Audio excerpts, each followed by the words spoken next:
Chapter 11 डरने की कोई बात नहीं। जैसे ही आदमी वापस आया, उसके पीछे 2 नर्सें भी आईं। सारा प्रोसेस बहुत जल्दी पूरा हुआ। कुछ सवालों और टेस्ट के बाद ये पुष्टि हो गई कि अनन्या ओब्रोए का ब्लड ग्रुप वास्तव में अब नेगेटिव है। फिर उन्होंने ब्लड लेने से पहले जगह को डिसइंफेक्ट किया, अनन्या को तैयार किया और ब्लड निकालना शुरू किया। 2 पिंट खून लेने के बाद एक नर्स ने सुई बाहर निकाली और उसे कार्ट पर रख दिया। ठीक है, अब आप जा सकती हैं, नर्स मुस्कुराई। अनन्या उठकर नर्स को अलविदा कहने लगी, लेकिन उसे अचानक नींद और चक्कर सा आने लगा। दुनिया धीरे धीरे उसके चारों ओर घूमने लगी और उसकी नजर धुंधली होने लगी। अनन्या, तुम ठीक हो? रिया मल्होत्रा ने FROWNING कर पूछा। उसकी भौहें चिंता में झुकी थीं। मैं ठीक हूं, अनन्या ने झूठ बोला। उसकी आवाज थकी और कमजोर लग रही थी। नर्स ने तुरंत स्थिति समझ ली। हमने बहुत ज्यादा ब्लड निकाल लिया है। यहाँ लो, अस्पताल के कैफेटेरिया से हरी जूस और सेब के टुकड़े। इसे पियो, इससे तुम्हारी चक्कर वाली स्थिति में आराम मिलेगा। नर्स ने उसे हरी जूस का गिलास और सेब की प्लेट दी। धन्यवाद, अनन्या ने कहा और चुपचाप बैठकर जूस पीने और फल खाने लगी। हम अब सर्जरी शुरू करेंगे, नर्स ने ब्लड को अलग कमरे में ले जाते हुए कहा। कुछ ही मिनटों में सर्जरी का साइन ऑन हो गया। रिया अपनी कुर्सी पर बैठी नर्वस होकर अपने होठों को चबाती रही। अनन्या ने देखा कि रिया कितनी चिंतित है। उसका एक पैर हिला और उंगलियों से जांघ पर लगातार टैप कर रही थी। अनन्या ने सोचा कि रिया के विचारों को हटाने के लिए कुछ सवाल पूछना ठीक रहेगा। मैम, रिया, तुमने मुझे कभी नहीं बताया, ये कौन सा भाई है, पहला या दूसरा? अनन्या ने जूस पीते और फल खाते हुए पूछा। अच्छी बात है, ये शिवांश भाई है। रिया ने धीरे से सांस छोड़ी। शिवांश भाई, अनन्या के दिमाग में हल्का सा हलचल हुई। ये नाम बहुत परिचित लग रहा था। कहाँ सुना था उसने ये नाम? अनन्या और रिया बचपन से जानती थी, लेकिन रिया के बड़े भाई से अनन्या की कोई यादगार मुलाकात नहीं थी। रिपोर्ट्स में कार एक्सीडेंट लिखा है, लेकिन मेरे माता पिता ने सरकारी जांच शुरू कर दी। उन्हें शक है कि यह कोई हत्या का प्रयास था, रिया ने अपनी उंगलियों के साथ खेलते हुए कहा। उसकी आमतौर पर बबली और एनर्जेटिक आवाज अब धीमी और नर्म थी। अनन्या ने देखा कि रिया कितनी परेशान है। उसने पास झुककर उसे साइड हग में लिया, ताकि रिया का सिर उसके कंधे पर आराम से टिक सके। मुझे पता है, मुझे चिंता नहीं करनी चाहिए, लेकिन यह सोचकर डर लगता है कि अगर अगली बार असाइनमेंट सफल हो गए तो। रिया इतनी परेशान थी कि ठीक से बोल नहीं पा रही थी। अनन्या ने उसे और मजबूती से गले लगाया। रिया, ऐसा कभी नहीं होने वाला। तुम्हारे भाई के पास मिलिट्री और अंडरग्राउंड नेटवर्क एक कॉल की दूरी पर है। जो हुआ वो सिर्फ उनकी ध्यान भटकने की वजह से हुआ, लेकिन अगर नहीं है, अपने भाई पर भरोसा रखो। अनन्या ने जान लिया कि रिया ओवरथिंक करने वाली है। इसे तुरंत रोकना ही सबसे अच्छा था। ठीक उसी समय सर्जरी का लाइट फ्लिकर हुआ और डॉक्टर कुछ नर्सों के साथ बाहर आए। दोनों तुरंत खड़ी हो गईं। जब डॉक्टर ने सम्मानपूर्वक झुककर सलाम किया, अनन्या और रिया ने भी झुककर सलाम किया। डॉक्टर, वो कैसा है? रिया ने चिंतित होकर पूछा। उनकी हालत स्थिर है। सर्जरी बेहद सफल रही और वे 2-3 दिनों में जाग जाएंगे। आप उन्हें वीवीआईपी वार्ड में जाकर देख सकती हैं। डॉक्टर ने नर्सों की तरफ इशारा किया। वीवीआईपी वार्ड बेहद शानदार था। आमतौर पर राष्ट्रपति, प्रधानमंत्री और उच्च सैन्य अधिकारी ही यहां प्रवेश कर सकते थे, लेकिन रिया के बड़े भाई आसानी से यहां जा सकते थे। अनन्या और रिया, जो समाज की मशहूर सोशलाइट्स थी, इस शानदार कमरे को देखकर प्रभावित नहीं हुई। नर्सें हैरान थी कि 2 अमीर और सुंदर महिलाएं इतनी निश्चिंत और शांत हैं। रिया के भाई को बेड पर रखा गया और सभी उसे स्टेबलाइज कर डिवाइसेस से जोड़े। इसके बाद सभी कमरे से बाहर चले गए। जैसे ही दरवाजे बंद हुए, अनन्या का फोन बजा। कॉलर का नाम सविता ओब्रोए था। रिया ने कॉलर देखा और FROWNING कर बोली, उठाओ, देखते हैं पश्चिम की विकेड विच क्या चाहती है। अनन्या ने फोन उठाया और स्पीकर मोड में रखा। तुरंत उसकी मां की ठंडी आवाज सुनाई दी। अरे, आ रही हो या नहीं? तुमने मेरे मैसेजेस इग्नोर क्यों किए? अनन्या ने फोन देखा और पाया कि वह डू नॉट डिस्टर्ब पर था। जब उसने सेटिंग ऑफ की तो 30 मैसेजेस उसके फोन पर फ्लड हो गए। व्यस्त और ऑक्यूपाइड? तुम्हारे परिवार को प्राथमिकता मिलनी चाहिए, तुम दुष्ट, सविता गुस्से में चिल्लाई। रिया ने महिला की टोन को सुना और तमतमाए। मुझे कॉल करने का मकसद क्या है? सीधे मुद्दे पर आओ। माँ, मेरा कुछ अर्जेंट काम है, अनन्या ने ध्यानपूर्वक कहा। तुम्हारी बहन अनिका का जन्मदिन कुछ ही दिन बाद है, आ रही हो या नहीं? सुनीता ने लगातार पूछा। इस पर रिया के दिमाग में तुरंत एक योजना आई। अनन्या ने होंठ ताने।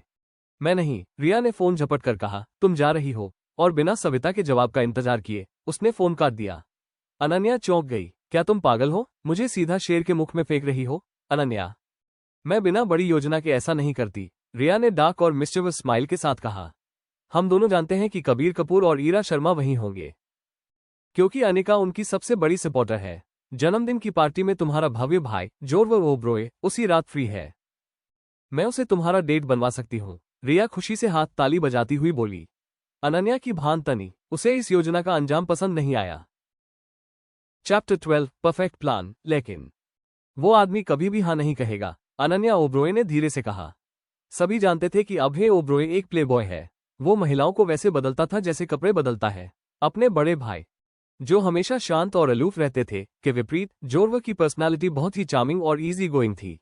लेकिन उसकी खुशमिजाज और कैफरी एटीट्यूड के बावजूद वो कोई ऐसा आदमी नहीं था जिससे मजाक किया जा सके। जब वो गुस्सा होता तो उसके आसपास की हवा एक तूफान जैसी हो जाती। वो शायद ही कभी गुस्सा होता, लेकिन जब होता तो लोग सोचने से पहले ही भागने लगते। मौत जैसी नजर, बेरहम चमक, वो इंसान था जो मुस्कुराते हुए किसी को मार सकता था। हालांकि अभय हमेशा महिलाओं से घिरा रहता, लेकिन उसने कभी किसी को सार्वजनिक जगहों जैसे बैंक्वेट, सेलिब्रेशंस या एनिवर्सरीज में अपने साथ पार्टनर के रूप में नहीं लिया। वो कई फीमेल फ्रेंड्स के लिए नोटोरियस था, लेकिन लवर्स की संख्या बहुत कम थी। शायद उसे रिलेशनशिप्स में बंधने का विचार पसंद नहीं था, और पूरे जीवन में उसके केवल 2 ही लवर्स रहे और दोनों के आइडेंटिटीज अज्ञात थी। वो शायद ही किसी के लिए फेवर्स करता, चाहे वो उसके अपने फैमिली या फ्रेंड्स ही क्यों ना हो। केवल एक इंसान जिसकी वो बात सुनता था, वो उसका बड़ा भाई था। अभय अपने बड़े भाई को बहुत मानता था। तुम गलत सोच रही हो अनन्या, मेरा भाई स्टबर्न हो सकता है, लेकिन अगर उसकी प्यारे भाई की जान तुम्हारे कारण बची है तो वो मुझ पर ध्यान देगा, रिया मल्होत्रा ने हंसते हुए कहा। उसने जान लिया था कि जोर्व की एक ही वीकनेस है, उसका बड़ा भाई। मैं ये भी जोड़ दूं कि तुमने इतना खून दिया कि लगभग बेहोश हो गई, रिया ने खुशी से कहा। उसकी योजना में उसे खुद भी अपनी ब्रिलियंस नजर आ रही थी। अभय अपनी छोटी बहन पर इतना ध्यान देता था कि जब रिया किसी टैंट्रम में होती तो वो सबसे पहले उसकी इच्छा पूरी करता। मुझे यकीन नहीं है, अनन्या ने कहा। उसने योजना की ग्लेयरिंग फ्लॉ को महसूस किया। अभय अपनी बहन की हर ख्वाहिश पूरी करता था, लेकिन रिलेशनशिप्स और महिलाओं के मामले में उसके विचार बदलना मुश्किल था। इतनी सारी खूबसूरत महिलाओं के बीच घिरा होने के बावजूद उसने कभी किसी को अपने डेट के रूप में नहीं लिया। शायद इसके पीछे कोई बहुत महत्वपूर्ण कारण था। अनन्या नहीं चाहती थी कि वो आदमी मजबूरी में उसके साथ आए।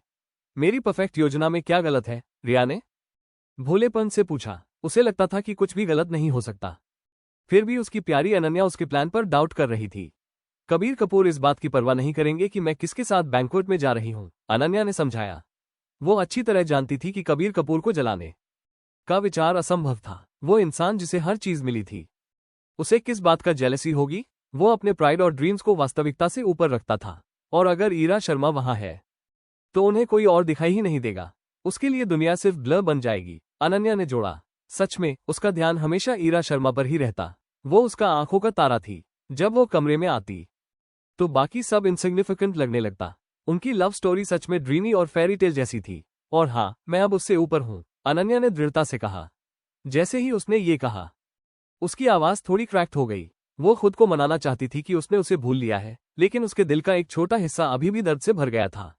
पहली मोहब्बत को भूलना मुश्किल है, लेकिन उस इंसान को भूलना और भी मुश्किल है जिसके साथ आप बड़े हुए हो। बचपन से उसके पेयर्स और रिलेटिव्स ने उसे बताया कि वो उसका परफेक्ट पार्टनर है। उसने लंबे समय तक उनकी बातें सच मान ली थी, और इस दर्दनाक अनुभव से बचने के लिए उसने अपने दिल के चारों तरफ अटूट दीवारें बना दी, उसे हमेशा के लिए लॉक कर दिया। ठीक है, अब उस घिनौने कबीर को भूलो। अब ध्यान दे कुछ और पर, अनिका और तुम्हारे पेरेंट्स को शर्मिंदा करने पर। उन्हें पछताना होगा कि उन्होंने तुम्हें छोड़ा, रिया ने खुशी से कहा। उसकी आंखों में चमक थी, उस अवसर की, उन लोगों की जिंदगी बर्बाद करने का जो कभी उसकी प्यारी अनन्या की जिंदगी बर्बाद करने की कोशिश कर चुके थे। अनन्या ने जवाब नहीं दिया। उसने पेट पर हाथ रखा और रिया के शब्दों पर विचार किया। जैसे ही अनन्या सोच में खोई थी, रिया ने अपना फोन निकाला। अनन्या ने ध्यान नहीं दिया क्योंकि उसने सोचा कि रिया शायद अपने डिजाइनर कॉन्टैक्ट बुक में ड्रेस खोज रही थी। लेकिन फिर उसने देखा कि रिया मिस्चीवियस और ईविल ग्लिंट के साथ किसी को फ्यूरियस टेक्सटिंग कर रही थी। अनन्या ने स्क्विंट किया और नेली गास्प कर गई जब उसने कॉन्टैक्ट देखा। तुमने नहीं, ओह हाँ, किया, रिया खुशी से बोली। तुम शरारती, सच में अपने भाई को मैसेज किया, अनन्या ने गुस्से में कहा। उसने नहीं सोचा था कि रिया उसके सामने ऐसा स्कीम करेगी। रिया ने हंसते हुए कहा, एक दिन तुम मुझे इस अद्भुत अवसर के लिए थैंक यू दोगी। उसने खुशी से हाथ ताली बजाए। या फिर एक दिन तुम क्यूबा में पानी के अंदर जागोगी, अनन्या ने गुस्से में कहा और हाथ बांधे। अचानक फोन में डिंग हुआ। रिया ने अपना फोन निकाला और स्क्वील किया। अनन्या, उसने हाँ कह दिया। रिया खुशी से क्लैपिंग करने लगी। वो सच में हाँ कह देंगे, अनन्या ने डिसबिलीफ में कहा। लेकिन उन्होंने कर दिया, रिया खुशी से बोली और फोन अनन्या के सामने रखा। जबरदस्त हरी टेक्स्ट बबल में लिखा था, show I don't mind. Chapter 13 अनपेक्षित मुलाकात। जैसे ही अभय मल्होत्रा ने 3 सेकंड के भीतर ही योजना को तुरंत मान लिया, अनन्या ओब्रोए जान गई कि अब उसके पास भागने का कोई रास्ता नहीं बचा। इसलिए उसने पूरी तरह से रिया मल्होत्रा की योजना को मान लिया और बेहतर परिणाम की प्रार्थना की। ठीक उसी समय रिया का फोन बजा। उसका मैनेजर कॉल कर रहा था, एक बहुत ही प्रमुख कंपनी के परफ्यूम कैंपेन के लिए ऑडिशन। कठोर और सख्त मैनेजर के सामने रिया कुछ नहीं कर सकती थी, इसलिए उसने थोड़ी निराशा के साथ अनन्या से अलग होने का फैसला किया। कभी कभी अनन्या को यह देखकर मजा आता कि रिया कितनी चिपकू और क्लिंगी थी। बचपन से ही ये दोनों ऐसी ही थी। अनन्या हॉस्पिटल से बाहर निकली और महसूस किया कि अभी भी दोपहर का समय बहुत जल्दी था। सूरज तेजी से चमक रहा था और दोपहर के केवल 2 बजे थे, क्योंकि उसके शेड्यूल में दादाजी के साथ कोई इंपॉर्टेंट मीटिंग नहीं थी। अनन्या ने सोचा कि क्यों न थोड़ा समय बिताकर मुंबई की सड़कों पर घूम लिया जाए। कुछ घंटों की विंडो शॉपिंग, छोटे से प्यारे कैफे में लंच और पास की बुक स्टॉल की यात्रा के बाद सूरज धीरे धीरे ढलने लगा। अनन्या ने अपनी घड़ी देखी और हैरान रह गई। 6 बजे हो रहे थे और अधिक हैरानी की बात यह थी कि लंबी वॉक के बाद भी वह अभी फर्स्ट हॉस्पिटल के पास ही थी। विशाल सफेद इमारत सड़क के दूसरी तरफ खड़ी थी। घर जाने का निर्णय लेते हुए वो टैक्सी रोकने ही वाली थी कि उसकी नजर कुछ पर पड़ी। एक ओल्ड दादी सब्जियां बेच रही थी, लेकिन दिन भर की मेहनत के बावजूद उसका ठेला अभी भी भरा हुआ था। अनन्या तुरंत पास के छोटे स्टोर में गई, हैंड वार्मर का पैकेट खरीदा और वृद्ध महिला के पास चली गई। नमस्ते दादी जी, अनन्या ने शालीनता से कहा। वृद्ध महिला ने मुस्कुराते हुए जवाब दिया। अनन्या को सब्जियों की विविधता देखकर आश्चर्य हुआ। सब्जियां ताजा और अच्छी तरह उगी हुई लग रही थीं। नमस्ते बिटिया, आज रात तो बहुत ठंड है, ये तुम्हें गर्म रखेगा। अनन्या ने हाथ वार्मर दादी के हाथ में रखा।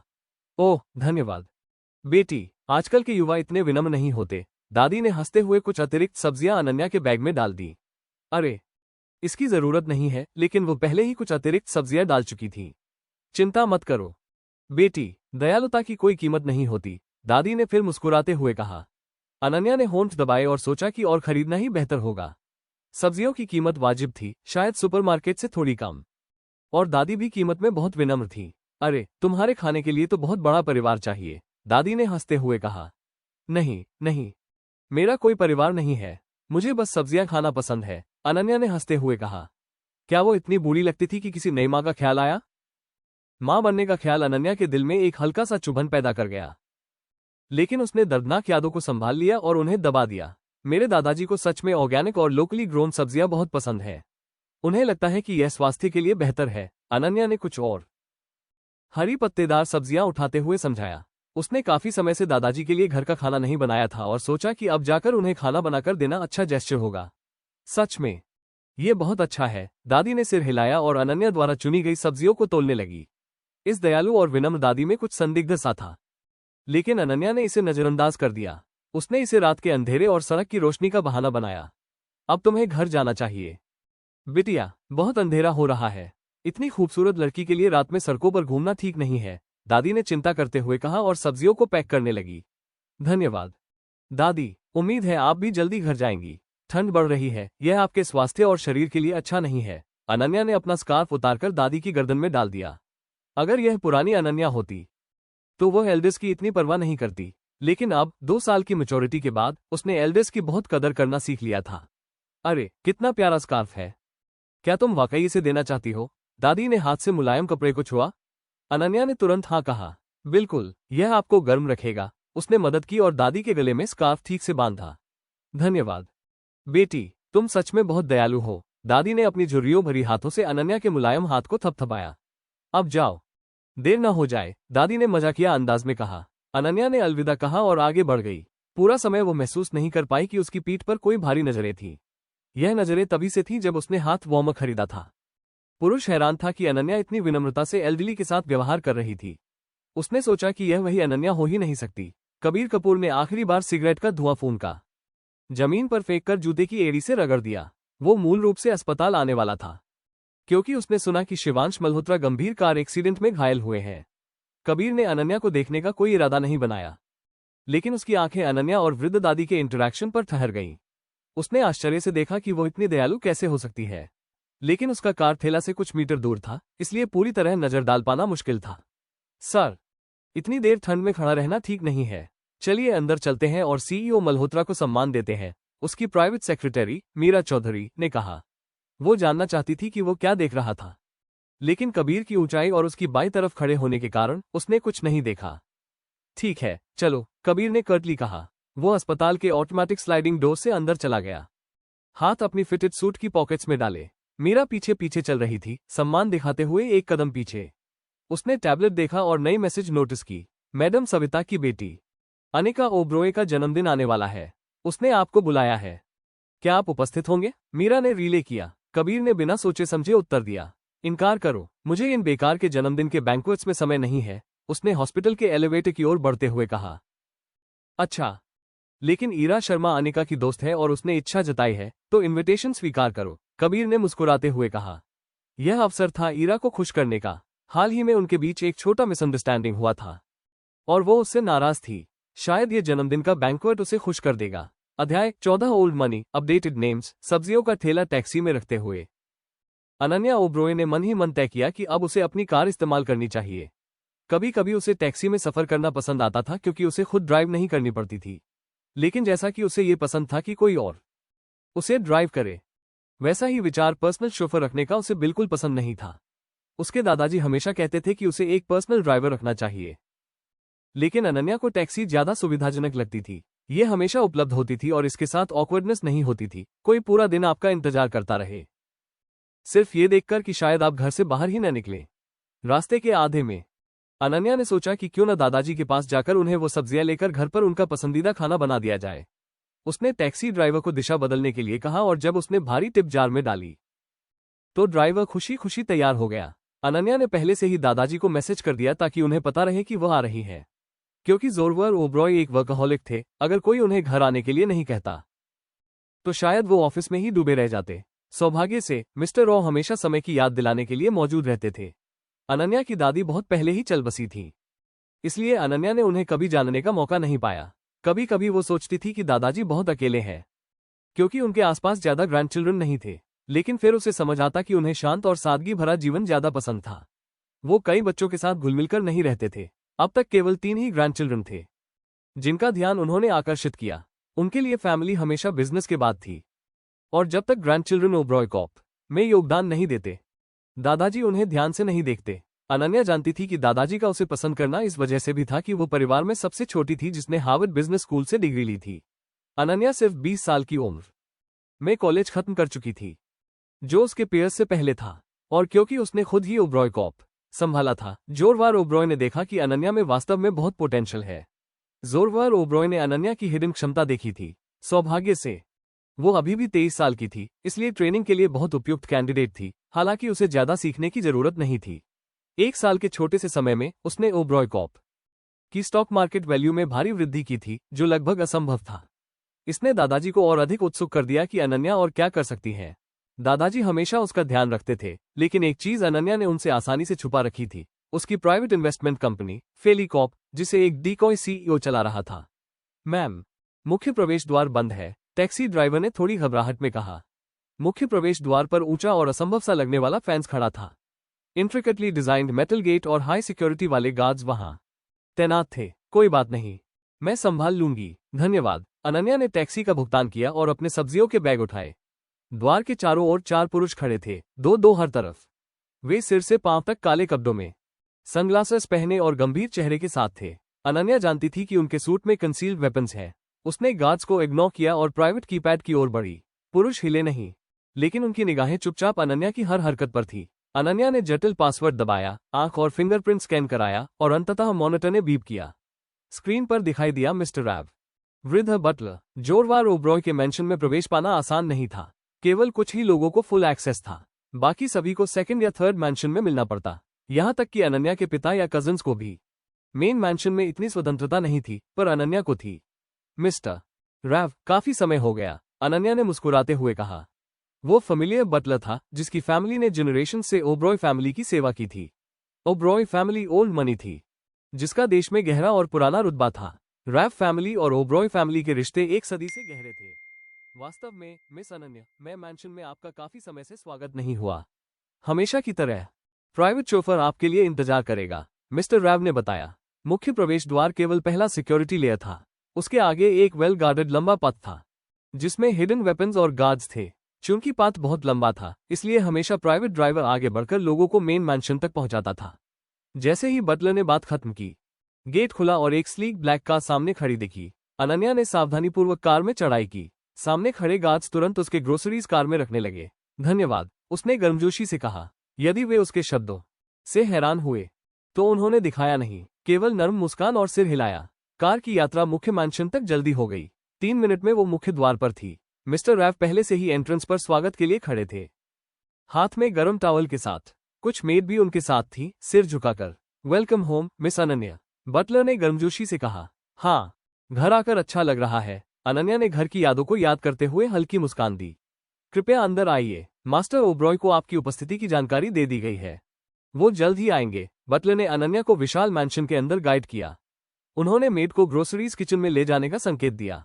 इतने सारे वेजिटेबल्स देखकर उन्होंने सोचा कि शायद अनन्या दादाजी के लिए खाना बनाने वाली है। मैं आपकी कोट ले लेता हूं और शेफ्स को किचन रेडी करने के लिए कहूंगा, मिस्टर रैव ने शालीनता से कहा और अनन्या को लिविंग रूम तक गाइड किया। Thank you mister rev, Ananya ने चमकती मुस्कान के साथ कहा। वो कई वर्षों से इस आदमी को जानती थी, लेकिन वो हमेशा रिस्पेक्टफुल और एलिगेंट रहते थे। प्लीज मिस अनन्या, मुझे धन्यवाद कहने की जरूरत नहीं है, मिस्टर रैव ने अपनी यूजुअली स्टर्न फेस पर फॉन्ड एक्सप्रेशन के साथ कहा। उनके साथ वाली मेड, जो मैंशन में नई थी, मिस्टर रैव का इतना अफेक्शनेट एक्सप्रेशन देखकर आश्चर्यचकित रह गई। अध्याय 15 world of black and white. जब ज़ोरवर ओब्रॉय घर आए, उन्हें एक परिचित खुशबू ने आश्चर्यचकित कर दिया, जो उन्हें पुराने समय की याद दिला रही थी। उन्होंने उस स्वादिष्ट सुगंध का पीछा करते हुए डाइनिंग हॉल में कदम रखा, जहां खाने की डिशेस पहले से ही सजा रखी थी। दादाजी, आप जल्दी आ गए। अनन्या ओब्रॉय रसोई से 2 और प्लेटें लेकर निकली। हम इस बार क्या किया?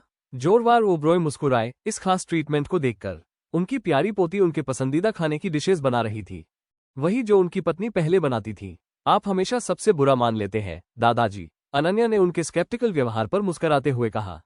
पहले वो उनके पसंदीदा खाने के लिए उनका फेवर पाने के लिए करती थी, लेकिन अब उन्होंने ये फैमिली बॉन्डिंग के लिए किया, अपने एकमात्र ऐसे रिश्तेदार के साथ जिसे वो वास्तव में फैमिली मानती थी।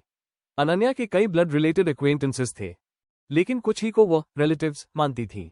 उनके पास लंबी लाइन थी टाइटल्ड आंटीज और अंकल्स की, लेकिन उनमें से बहुत कम वास्तव में उनकी परवाह करते थे। जैसे ही अनन्या याद करती, वो हमेशा अकेले ही खाना खाती थी। माँ हमेशा अपने फैशन लाइन में व्यस्त रहती थी, जबकि पिता ऑफिस में डूबे रहते थे। अनन्या जानती थी कि इसका कारण ये था कि वे उसके आसपास खाना नहीं खा सकते थे, ये जानते हुए कि वो उनके परफेक्ट मैरिज की सबसे बड़ी मिस्टेक थी। एक विशाल dining hall, airy silence, maids और बटलर्स उसकी आज्ञा के अधीन, वार्म लेकिन टेस्टलेस फूड, ब्राइट लेकिन ब्लैक एंड व्हाइट वर्ल्ड, यही अनन्या के बचपन की यादें थी। अपने दोस्तों के विपरीत, जो खुशी और चैटर के साथ खाना खाते थे, अनन्या अपने इमेजिनरी फ्रेंड्स और फैमिली के साथ खाना खाती थी। कमरे में यूटेंसिल्स का हल्का साउंड, मेटल और पोर्सिलेन की टकराहट, और अंतहीन मिनट जब वो सोचती थी कि शायद माता पिता अंततः उसके साथ डिनर के लिए आएंगे। मैं वर्स्ट मानता हूं ताकि बेस्ट के लिए तैयार रह सकूं, जोरवर ओब्रॉय ने डिनर टेबल के सिर पर बैठते हुए कहा। चिंता मत कीजिए दादाजी, इस बार मैंने कुछ गलत नहीं किया, अनन्या हंसते हुए बोली और आखिरी डिश भी रख दी, फिर उनके पास बैठ गई। इस बार मैंने आपके पसंदीदा बनाए हैं। इंग्रेडिएंट्स बहुत फ्रेश थे, मैंने इन्हें एक प्यारी दादी से खरीदा। अनन्या ने मुस्कुराते हुए फिश, ब्रेस्ड चिकन और स्टर फ्राइड ग्रीन बीन्स उनके बोल में रखी। अगर यह कोई और होता, जोरवर ओब्रॉय शायद अपने बोल को दूर कर देते। उन्हें पसंद नहीं था जब कोई उनके खाने में मेडल करे, लेकिन यह उनकी प्रेशियस अनन्या थी, और वो ऐसा कुछ नहीं करेंगे। उनकी ब्राइट और होपफुल आंखों को देखकर जोरवर ओब्रॉय खुश होकर खाने लगे। उनकी बातचीत लाइवली और चैटर से भरी हुई थी। अनन्या के सामने की दुनिया अब वार्मथ, लाइट और कलर से चमक रही थी। यह उनके बचपन के मील जैसी नहीं थी। सर्वेंट्स क्वाइटली कमरे के कोने में झुके सिर के साथ देख रहे थे। वे विश्वास नहीं कर पा रहे थे कि उनके यूजुअल कोल्ड हार्टेड मास्टर इतना मुस्कुरा सकते हैं और ग्रैंडचिल्ड्रन के साथ इंटरैक्ट कर सकते हैं। जोरवर ओब्रॉय ने अपने यूजलेस और स्पॉइल्ड ग्रैंडसन्स और ग्रैंडडॉटर्स को कभी मान्यता नहीं दी। वो हमेशा कहते थे, खून तो क्या हुआ, क्या उनके पास मेरा आधा ब्रेन्स, कॉम्पिटेंस और मेहनत है? नहीं, सब कुछ उनके सामने गोल्डन प्लेटर पर रखा गया है। वो अपने ग्रैंडचिल्ड्रन के सबसे कठोर क्रिटिक थे। चाहे कितनी भी कोशिश की जाए, बहुत कम ही लोग उनका फेवर पा सकते थे। लेकिन अनन्या ओब्रॉय अलग थी। वो जानती थी कि सही कार्ड्स कैसे खेलें, सही बातें कैसे कहें और सही मूव्स कैसे करें। जैसे ही अनन्या को याद आता, वो हमेशा अपने दादाजी के पीछे चलती रहती थी। जब उन्होंने उसे दूर किया, वो फिर भी उनका पीछा करती। जब वो तेजी से चलते ताकि वो खो जाए, अनन्या की छोटी टांगें उनके पीछे दौड़ती। ज़ोरवर ओब्रॉय हमेशा अपने ग्रैंडचिल्ड्रन को टेस्ट करते। जब वे छोटे होते वो उन्हें विजिट करते। अगर बच्चे डरकर भागते तो उन्हें कोई फर्क नहीं पड़ता। अनन्या अपने कजन्स की तरह फ्लिंच नहीं करती थी। वो उनकी आंखों में सीधे देखती। वो कोल्ड जजिंग एक्सप्रेशन से परिचित थी। ज़ोरवर ओब्रॉय रहे थे, उनके चेहरे में ब्राइटनेस थी। उनके चेहरे पर मास्क नहीं था, मलिशियस शैडोज नहीं थे। उनके परमानेंट स्काउल में भी जेंटल आइज थे। दादाजी, अनन्या ने कहा और उनके पास सीधे दौड़ गई। ज़ोरवर ओब्रॉय एंजेलिक स्माइल देखकर चौंक गए, पीछे मुड़कर चले गए। लेकिन अनन्या स्टबन थी, वो लाइट खोना नहीं चाहती थी। उसने क्रुक्ड स्माइल और चेयरफुल लाफ्टर के साथ उनका पीछा किया। उनका कॉन्स्टेंट पेस्टरिंग काम आया। 6 साल की उम्र में उन्होंने आईक्यू टेस्ट दिया। सबसे अधिक स्कोर पाने वाली बच्ची के रूप में ज़ोरवर ओब्रॉय ने पहली बार पोटेंशियल देखा। ये छोटी सी चमक बढ़कर मैग्निफिसेंट फ्लावर बन गई। एलिमेंट्री, मिडिल, हाई स्कूल और कॉलेज में टॉप रही। 21 साल की उम्र में जब उसके एज के सोशलाइट्स पार्टीज और ड्रिंक्स में व्यस्त थे, अनन्या ओब्रॉय पेपरवर्क में डूब गई थी। उन्होंने नियरली सभी ओब्रॉय कॉर्प के कॉन्ट्रैक्ट्स, इन्वेस्टमेंट्स और प्राइवेट फंड्स हैंडल किए। उनकी एबिलिटी देखकर ज़ोरवर ओब्रॉय समझ गए कि वो एक हिडन वेपन है। लेकिन फिर उनका कॉन्फिडेंस एक आदमी की वजह से टूट गया। 2 साल तक अनन्या सिर्फ अपनी छाया बनकर रह गई। ऑफिस डेस्क के पीछे बैठने से डरती, पेपरवर्क से डरती। ज़ोरवर ओब्रॉय समझ नहीं पाए कि उन्हें क्या हुआ। वो नहीं जानते थे कि अनन्या ने ऑफिस में कौन सी चीज खो दी थी, उस कोल्ड और डार्क रूम में पेन की आवाज के बीच। Chapter 16 suddenly vanished. दादाजी ज़ोरवर ओब्रॉय के साथ डिनर करने और उनकी बार बार की जिद को टालने के बाद कि अनन्या को ओब्रॉय मेन मैंशन में ही शिफ्ट हो जाना चाहिए, बजाय अकेले अपने कॉन्डो में रहने के, वो आखिरकार अपने घर लौट आई। थककर जैसे ही वो बिस्तर पर गिरी, उसकी आंखें बंद होने ही वाली थी कि फोन बज उठा। अन्य अंदाज में उसने पर्स से मोबाइल निकाला और बिना कॉलर आईडी देखे ही कॉल उठा लिया। हेलो, उसकी आवाज में थकान साफ झलक रही थी। अनु, जाग रही हो? रिया मल्होत्रा की हल्की और हिचकिचाती आवाज सुनते ही अनन्या झटके से उठ बैठी। हाँ, सब ठीक तो है? शिवांश भैया कैसे हैं? अनन्या तुरंत सतर्क हो गई। वो ठीक है, लेकिन मम्मी पापा परेशान है। उस दिन के हमले वाले कातिल का कोई सुराग नहीं मिल रहा। पता चला है कि पूरी जगह का सीसीटीवी फुटेज गायब कर दिया गया था। पुलिस के पास कुछ भी नहीं है, रिया ने थके स्वर में समझाया। अगर उसने सारे सबूत मिटा दिए तो साफ है कि ये कोई मामूली इंसान नहीं है। अनन्या ने कंप्यूटर ऑन करते हुए कहा। हाँ, अब है तो अंडरग्राउंड रिसोर्सेज से पता लगाना चाहता था, लेकिन पापा ने साफ मना कर दिया। उन्हें डर है कि कहीं मीडिया या शिवांश भैया के दुश्मनों को भनक न लग जाए। रिया ने गहरी सांस छोड़ी। मल्होत्रा परिवार की जड़ें वैसे तो बिजनेस में मजबूत थी, लेकिन उनकी असली ताकत उस पुराने माफिया बैकग्राउंड से आती थी जिसे आज तक राज रखा गया था। उनके दादा ने उस दुनिया से तौबा कर ली थी, लेकिन शिवांश ने बचपन से ही उस अंडरवर्ल्ड की ट्रेनिंग ली थी, और उसके बाद अभय भी उसी रास्ते पर चल पड़ा। बहुत टाइम हो गया उससे बात किए, लेकिन मैं आरव खन्ना से कांटेक्ट करने की कोशिश करती हूँ, शायद वो कुछ कर पाए, अनन्या ने कहा और रिया को स्पीकर पर डालकर आरव को मैसेज किया। आरव, अरे हाँ, मैं कैसे भूल गई उसे? रिया चौंकी। पता नहीं अब भी मुझे याद करता होगा या नहीं। वो तीनों, अनन्या, रिया और आरव, अपने स्कूल के दिनों में अजय तिकड़ी कहलाते थे। ब्रेन, ब्यूटी और टेक्नोलॉजी तीनों मिलकर हर मुश्किल का हल निकाल लेते। वो तुम्हें कैसे भूल सकता है? तुम्हें याद है, पहली बार मिलने पर उसने मुझसे पूछा था कि क्या मैं चांदी, सोने, हीरे या प्लेटिनम का चम्मच लेकर पैदा हुई हूं? अनन्या हंस पड़ी। लगता है आरव गेम खेल रहा है। रिप्लाई नहीं कर रहा, कॉल करके देखती हूं। उसने फोन लगाया। तीसरी घंटी पर कॉल उठी और दूसरी तरफ से कीबोर्ड की टक टक और गालियां सुनाई दी। आरव खन्ना, मैंने डिस्टर्ब तो नहीं किया? अनन्या ने शरारती अंदाज में पूछा। कोई भी कॉल डिस्टर्बेंस ही होती है, आरव ने बिना रुके जवाब दिया। वो शायद किसी नए गेम का हार्डेस्ट लेवल पार कर रहा था। अनन्या हंसी दबाते हुए बोली, मुझे तुम्हारे लिए एक काम है। फ्री हो अभी? डिपेंड्स। कितना पेमेंट कर रही हो? आरव ने हंसते हुए तंज कसा। तुम बिल्कुल किसी हाई क्लास एस्कॉर्ट जैसे लगते हो, अनन्या ने चिढ़ाया। और तुम वही पेरविटेड क्लाइंट जैसी, आरव ने कहा, लेकिन फिर गंभीर होकर बोला, वैसे ये असाइनमेंट काफी टाइम बाद दे रही हो। लास्ट बार तो 2 साल पहले काम कराया था ना? अनन्या चुप रही। आरव का स्वर अचानक कड़ा हो गया। हाँ, 2 साल पहले, जब तुम अचानक गायब हो गई थी। पता है उस वक्त मैं कितना गुस्से में था? देश का टॉप हैकर होते हुए भी मैं तुम्हारा ट्रेस तक नहीं निकाल पाया, और पहली बार मुझे अपने क्लाइंट को पैसे लौटाने पड़े। अनन्या का चेहरा सख्त हो गया। 2 साल पहले की वो गायब होने वाली रात अब भी उसे सताती थी। Chapter 17 foolish woman. अपमानित होकर और अपनी सबसे बुरी हालत में पहुंचकर अनन्या ओब्रॉय ने शहर छोड़ दिया। उस समय देश के सबसे बड़े हैकर्स और इन्वेस्टिगेटर्स ने भी जब अपने सारे संसाधन झोंक दिए, तब भी कोई उसका पता नहीं लगा पाया। कई लोग उसे ढूंढने निकले थे। उसकी तलाश में रखा गया इनाम चौंकाने वाला था, पूरे 50 मिलियन। इस इनाम का आधा हिस्सा कबीर कपूर ने दिया था और बाकी का हिस्सा गुमनाम था। लेकिन सबको शक था कि ये पैसे उन्हीं नाराज सोशलाइट्स ने मिलकर जुटाए थे, जो अनन्या जैसी क्वीन को नीचे गिरते देखना चाहती थी। 2 साल तक उसका नाम अंडरग्राउंड वर्ल्ड में वांटेड लिस्ट पर रहा, लेकिन आखिरकार कबीर का गुस्सा ठंडा पड़ गया और बहुत मनाने पर कपूर परिवार और बुजुर्गों ने उसे पैसे वापस लेने पर राजी कर लिया। जब किंग खुद पीछे हट गया तो बाकी सोशलाइट्स ने भी फंडिंग रोक दी। सिर्फ 1 हफ्ते में अनन्या अब वांटेड वुमन नहीं रही। इस बार मेरा काम बहुत अहम है।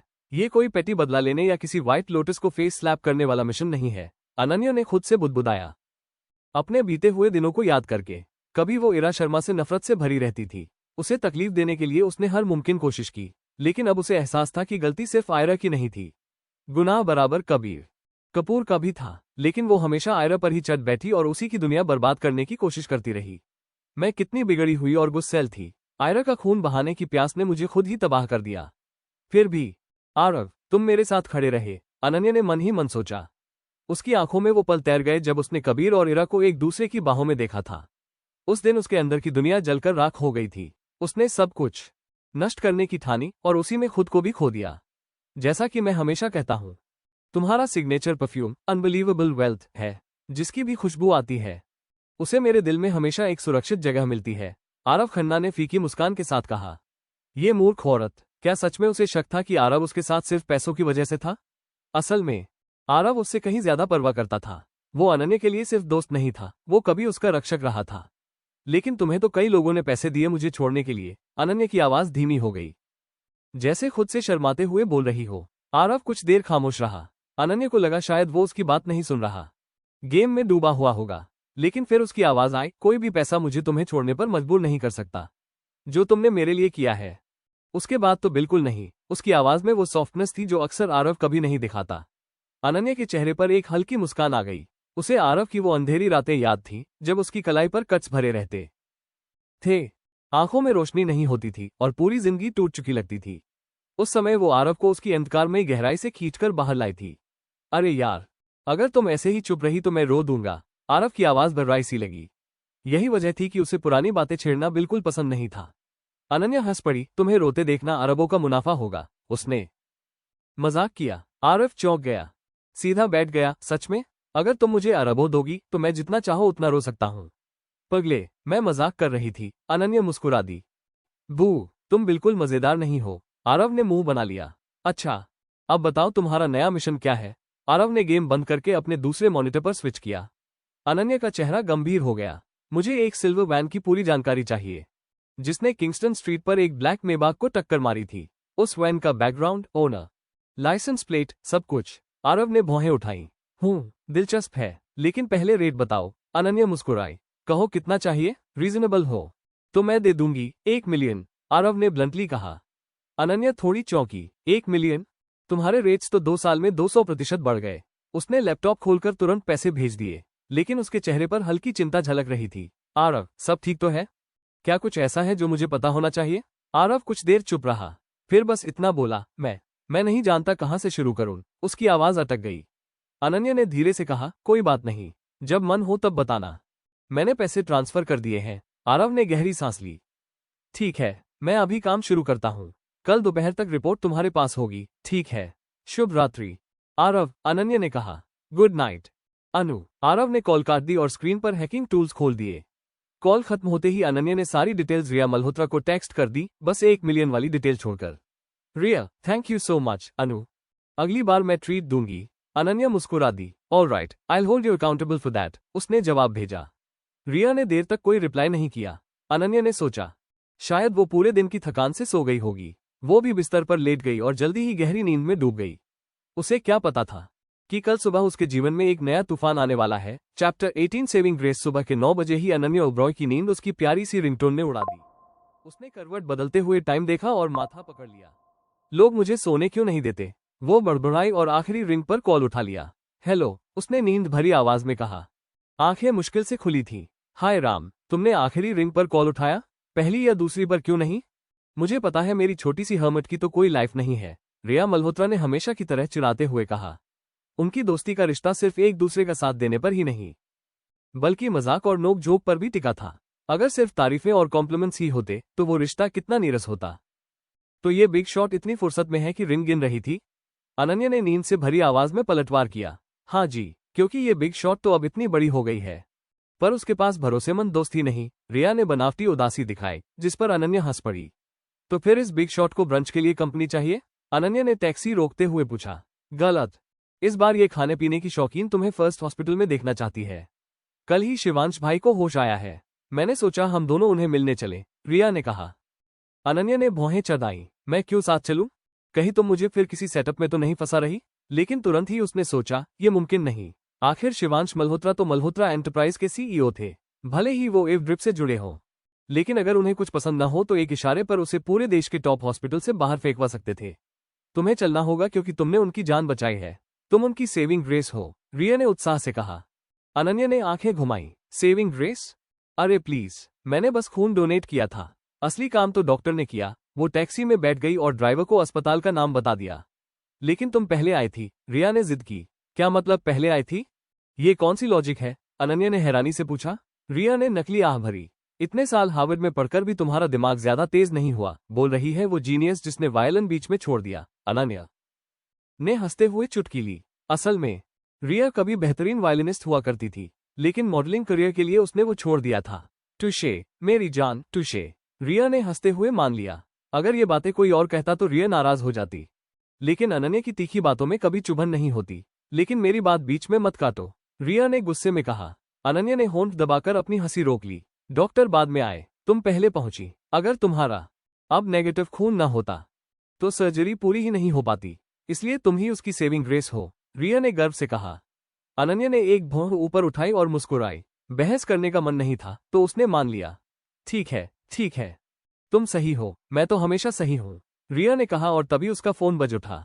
माँ कॉल कर रही है, तुम हॉस्पिटल पहुंचकर मुझे टेक्स्ट कर देना, ठीक है? लेटर। अनन्या ने कॉल काट दी। टैक्सी धीरे धीरे चल रही थी। अनन्या ने ईयरबड्स लगाए और अपनी पसंदीदा धुन गुनगुनाने लगी। Beneath the peach blossom tree, a white lotus blooms, surrounded by buds that try to mimic her. वो धुन उसके दिल में कुछ अलग ही हलचल पैदा कर रही थी। उसे नहीं पता था कि इस सफर का अगला मोड़ उसकी जिंदगी बदलने वाला था। अध्याय 19, जमीन पर गिरा दो, मैडम।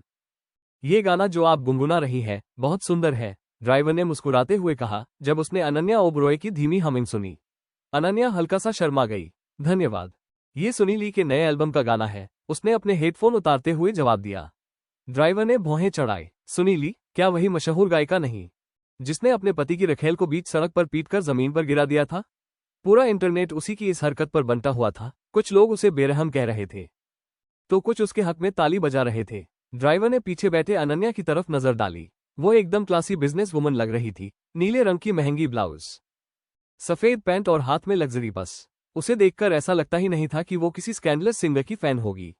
अच्छा, ऐसा है क्या? ड्राइवर ने तटस्थ स्वर में कहा, ताकि अनन्या बुरा न मान ले और टिप कम न कर दे। फिर वो चुपचाप गाड़ी चलाने लगा। कुछ ही देर बाद उसने कहा, मैडम हम फर्स्ट हॉस्पिटल पहुंच गए हैं। अनन्या ने बाहर झांक कर देखा। सामने एक भव्य इमारत खड़ी थी, जिसके गेट के पास सुंदर फव्वारा बना था।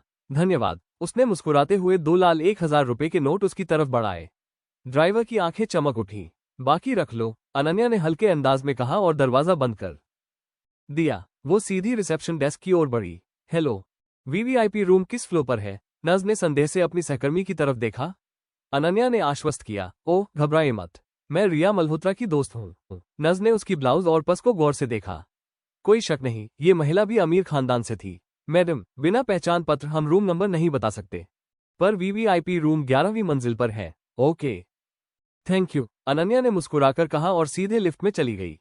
11वीं मंजिल पर पहुंचकर उसने साफ सुथरे गलियारों में चलते हुए 4 वीवीआईपी रूम देखे। 2 रूम उसके सामने थे, उनमें से एक के बाहर कई बॉडीगार्ड्स तैनात थे। यही होगा शिवांश मल्होत्रा का कमरा, अनन्या ने सोचा। वो सीधी गार्ड्स के पास पहुंची। उनके बैज देखकर उसे लगा ये चेहरे कहीं देखे हुए लगते हैं। वो बोल पड़ी, एक्सक्यूज मी, मैं रिया मल्होत्रा से मिलने आई हूं, लेकिन गार्ड्स हिले भी नहीं। अनन्या को समझ आया कि शायद इन्हें सबूत चाहिए। मेरे पास लिखित पहचान तो नहीं है, पर मेरे पास मेरी और रिया की साथ में तस्वीरें हैं। अरे अनन्या, तुम इस दरवाजे के बाहर क्यों खड़ी हो? पीछे से रिया मल्होत्रा की आवाज आई। अनन्या ने पलटकर देखा। क्या ये तुम्हारे भाई का कमरा नहीं है? रिया हंसते हुए बोली, नहीं, मेरे भाई का कमरा सामने है। उसने अनन्या का हाथ थामा और उसे सही रूम की तरफ ले गई। अनन्या ने हल्के से उन गार्ड से माफी मांगी और बिना कुछ सोचे रिया के साथ चल दी।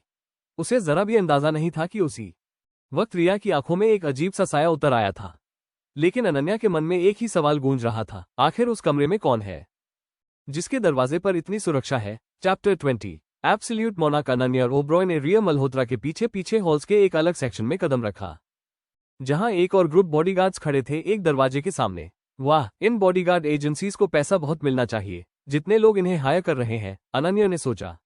जब उन पुरुषों ने रिया को देखा तो उन्होंने उसे अंदर जाने दिया। वे ट्रेन्ड प्रोफेशनल्स थे और अनन्या पर एक भी नजर नहीं डाली। वे केवल मिसहैप्स के लिए नजरें आगे रखे थे। जैसे ही दरवाजा खुला, कमरे में एक ठंडी हवा का झोंका आया और अनन्या कांप गई। उसकी नजरें एक बेहद हैंडसम लेकिन डरावने पुरुष पर पड़ी। उसकी आंखें फेयर्स थी, काले स्याही और रात जैसी गहराई में। उसका ऑरा ठंडा, डार्क और टेरिफाइंग था, फिर भी उसका फेस बेहद हैंडसम था। पतले होंठ, लंबी नाक और जॉलाइन इतनी शार्प की लगता जैसे ग्लास को काट सकता है। अनन्या तैयार नहीं थी इस डेडली और ओवरबेयरिंग प्रेजेंस का सामना करने के लिए। उसकी गले की आवाज सूख गई। उसे समझ में आ गया कि क्यों इतनी सारी महिलाएं उसके पैरों में गिरती थीं। भाई, इतना गुस्सा क्यों? रिया ने साय किया और अपनी पर्स नीचे रखी। शिवांश मल्होत्रा ने स्काउल किया, आंखों में अनॉयंस। शायद इन डैम हैंडकफ्स की वजह से। अनन्या ने देखा कि उसकी आवाज रफ नहीं थी, बल्कि डीप और स्मूथ थी, जैसे फाइनेस्ट मिल्क चॉकलेट। दरवाजे पर खड़ी अनन्या अनश्योर थी कि वो कमरे में जाए या नहीं। आदमी और भी स्कैरी था। उसकी आंखों में आग थी लेकिन चेहरा काम था। अनन्या ने सोचा, यही लोग कहते हैं काम बिफोर द स्टॉर्म। अगर तुम्हें हैंडकफ्स नहीं लगाई होती, तुम कमरे से निकल जाते। तब तुम्हारा बॉडी ठीक नहीं होता। रिया ने बात शुरू की, लेकिन शिवांश ने उसे सोल पियर्सिंग नजरों से देखा। मैं परफेक्टली फाइन हूं, मुझे एक्स्ट्रा ट्रीटमेंट नहीं चाहिए, शिवांश स्टबनली बोला। रिया ने उसके स्टेयर और आवाज पर पलटा। हैंडकफ्स खोलो। उसकी फेयर्स वॉइस इतनी कमांडिंग थी कि रिया ने विरोध करने में झिझक महसूस की। नहीं, रिया स्टबनली बोली और हाथ हिप्स पर रखा। कमरे का एटमॉस्फेयर कोल्ड हो गया। शिवांश की फ्रॉस्टी आइज ने टेम्परेचर ड्रॉप कर दिया। अनन्या की स्पाइन में चिल दौड़ गई। ये सजेशन नहीं था। उसकी आवाज और डार्क हो गई। रिया स्टेप फॉरवर्ड करने के लिए मजबूर हुई। अनन्या ने अपनी दोस्त की मदद की। इतनी रूखे मत बनो, वो केवल तुम्हारा ख्याल रख रही है। शिवांश की आइज अनन्या पर शिफ्ट हुई। उसे उसकी प्रेजेंस पर सरप्राइज नहीं हुआ, वो उम्मीद कर रहा था। Ananya, ex fiancee of Kabir Kapoor, best friend of his pampered little sister. Shivansh जानता था उसकी बैकग्राउंड। उसने हमेशा रिया के दोस्तों की बैकग्राउंड चेक की थी। वो उम्मीद कर रहा था कि अनन्या रिया के आसपास रहेगी, लेकिन उसकी करिश्मा और डेयरिंग टेम्पर ने उसे चौंका दिया। मैं इस कॉन्वर्सेशन में इनवाइट नहीं किया गया हूं, बाहर जाओ। शिवांश की आवाज कोल्ड और रूथलेस थी। अनन्या ने आंखें नैरो की और हाथ हिप्स पर रखे। तो फिर मैं इस कॉन्वर्सेशन में खुद को इनवाइट कर रही हूं। शिवांश ने ह्यूमरलेस चकल किया। तुम्हें क्या क्वालिफिकेशन है यहां आने के लिए? अनन्या ने उत्तर दिया, मैंने तुम्हारा लाइफ बचाने के लिए खून दिया। मुझे इस कॉन्वर्सेशन में रीजन की आवाज होनी चाहिए। शिवांश थोड़े शॉक्ड हुए। तुम ब्लड डोनर हो? हाँ, मैं हूं, वरना मैं यहां क्यों होती? अनन्या ने आर्म्स क्रॉस की। जब मैं तुम्हारे लिए खून दिया था, नियरली फेंट हो गई थी, और तुम रीपे करने के लिए मेरे एफर्ट्स वेस्ट करना चाहते हो? शिवांश मिसअंडरस्टूड कर बैठे। उसने सोचा कि अनन्या भी बाकी महिलाओं जैसी मोटिव्स के लिए यहां है। ठीक है, रीपेमेंट चाहिए? रिया, मेरा चेकबुक दे दो, शिवांश अनॉयंस के साथ बोला। रिया ब्लिंक कर गई। उसे पता नहीं था कि उसके भाई हमेशा चेकबुक कैरी करते हैं। उसने सूट से लेदर चेकबुक निकाला। शिवांश ने स्लिप पर अपना नाम साइन किया और अनन्या को दिया। चाहो तो जीरोज लिखो, उसकी आवाज में डिस्गस्ट था। अनन्या ने जल्दी से पेपर और पेन ग्रैब किया और स्लिप पर कई जीरोज लिखे। फिर उसने पेपर को फाड़कर पीसेस शिवांश के फेस पर फेंक दिए। कमरा क्वाइट हो गया, तापमान ड्रॉप हो गया। रिया डर के मारे पीछे स्टेप कर गई। तुम्हारे पास इतनी हिम्मत है? उसकी वॉइस थिक थी। अनन्या ऐसे पुरुषों की आदत में थी जो अपनी थ्रेटनिंग स्टेयर से महिलाओं को डराते थे। जैन कपूर जैसे लोगों की धमकियों से हार्डन होने के बाद अनन्या कॉमन थ्रेट से डिसेंसिटाइज्ड हो चुकी थी। शिवांश ने डीप ब्रेथ लिया। मुझे कंट्रोल खोने की जरूरत नहीं है एक सिंपल और लोली वुमन के लिए। तुम क्रेजी वुमन हो। उसकी आवाज अचानक रोक गई। अनन्या ने पर्स खोला और हंड्रेड्स थाउजेंड्स के बिल्स शिवांश पर फेंक दिए। बिल्स की बारिश ने कमरे को मनी कन्फेटी जैसा बना दिया। रिया ने क्वाइटली विस्पर किया, वाह, कैसे बदल गई सिचुएशन। मुझे तुम्हारा पैसा नहीं चाहिए, प्रिटेंशियस बास्टर्ड। अनन्या ने स्नाल्ड और हॉस्पिटल रूम छोड़ दिया। शिवांश आगे क्या करेगा? अनन्या के साथ जाने के लिए जुड़े रहें हमारे साथ। अगर आप सबको ये कहानी पसंद आ रही है तो कृपया ज्यादा से ज्यादा शेयर करें और लाइक करें और सब्सक्राइब करना न भूलें। अब मिलते हैं अगले एपिसोड में, तक के लिए गुड बाय।